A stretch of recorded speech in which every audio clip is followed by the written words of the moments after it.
A member of the State Duma demanded that Yevgeny Sanin's statements are checked. This is not the first case to be opened against the football player. Last year, the authorities accused him of discrediting the Russian army for an anti-war film published on the footballer's YouTube channel, in which Savin called Russia's war against Ukraine madness. Now the athlete has emigrated to Cyprus.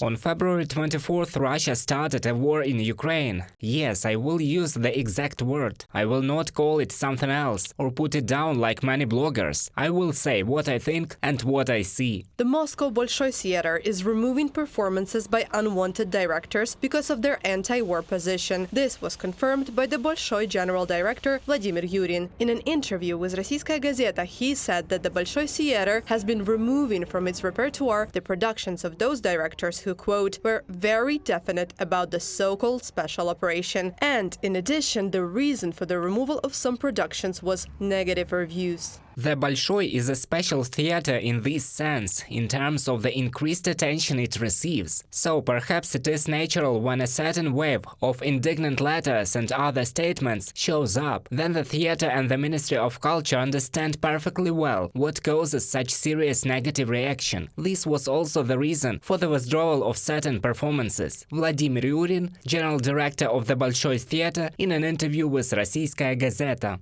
The Vasily Ostrovsky District Court of St. Petersburg continues to consider the case of 33-year-old artist and musician Alexandra Skachirenko. She has been in pretrial detention since April 13, 2022, and is accused of spreading fakes about the army for changing price tags in a grocery store to stickers with information about events in Ukraine. During a court session on this case, paper gas was used to disperse Skachirenko's supporters. In Sakhalin, military contractor Maxim Kochetkov was sentenced to 13 years in a strict regime colony for refusing to fight in Ukraine. This was reported by Mediazona. A contractor was found guilty under the article of desertion during mobilization. Total control by the Putin regime today affects all spheres. The cultural and informational front is a priority.